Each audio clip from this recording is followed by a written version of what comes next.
नमस्कार शेतकरी बांधवांनो.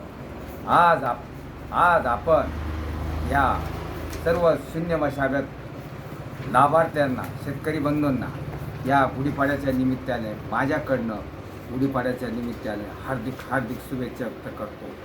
आज आपण एका नवीन विषयाला हात घालूया आणि तो सध्या म्हणजे अतिशय आपल्याजवळ उपलब्ध असतानासुद्धा लक्षात घेण्यासारखा विषय आहे आणि आपल्याजवळ ते उपलब्ध आहे आणि तो आहे उपलब्धचा कचरा, गव्हाचं भूस आणि ऊसाचं पाचट. जे माझे शून्य मशागत लाभार्थी आहे त्यांना बऱ्यापैकी हा सल्ला मिळालेला आहे, परंतु या गुढीपाड्याच्या निमित्ताने सर्व शेतकऱ्यांना एक हार्दिक शुभेच्छा व्यक्त करतो.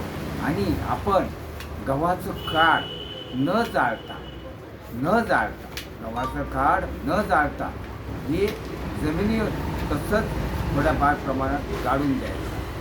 त्याच्यामुळे जमिनीला एक प्रकारचं चांगल्या प्रकारचं खत होतं. आणि त्यानंतर ऊसाचं खोडव्याचं पाचट, सुरूचं पाचट बऱ्याच शेतकऱ्याचे आहे, तिथेसुद्धा ती पाचट पुट्टी करून तसंच ठेवायचं आहे.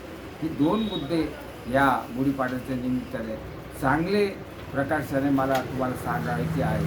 आणि जे माझे शून्य मशागत लाभार्थी आहे त्यांनी कचऱ्यापासून सोनं आणि कचरा हा शेतातला त्याच्यापासून सोनं कसं होईल हे शिकलेच आहे, पण तरी अनावध आपण आपल्याकडून कळत न कळत एखादे लेकराकडून काडी लावून देतो आणि पेटून टाकतो, किंवा एखाद्या आपण गावाला जातो निघून, पण घरच्याला माहीत नाही राहत. म्हणून सर्व राज्यातील सर्व जेवढे माहीत काही शून्य लाभार्थी आहे तिकडे अगदी म्हणजे 36 जिल्ह्यावरची त्यांनी हा माझा एक मस्त महत्त्वाचा आजचा शुभ संदेश घ्यावा हीच विनंती आहे. आणि हा कचरा नंबर 1चा गव्हाचं काढ ही फक्त सारख्या समप्रमाणात पांगून द्यायचं आहे.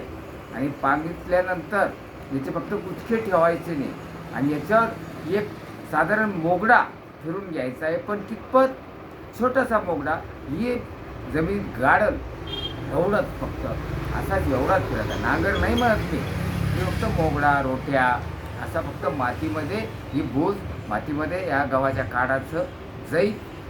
फक्त एवढीच मशागत करणे गव्हाच्या बाबतीत.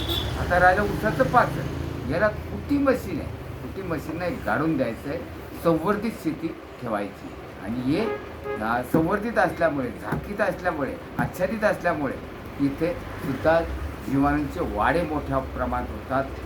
गव्हाच्या काढामध्ये सुद्धा कचऱ्यापासून सोनं, इथंही ऊसाच्या पाचटापासून म्हणजेच कचऱ्यापासून सोनं, ही दोन मुद्दे या नानाजी देशमुख ऊसोद्योग प्रकल्पाअंतर्गत जी नवीन गावं आली त्यांनी या गोष्टीचा चांगला पुरेपूर लाभ घ्यावा आणि शून्य मशागत तंत्रज्ञान आपल्या नवीन प्रकल्पामध्ये आलेल्या गावामध्ये हे चालू करावं, शिकावं.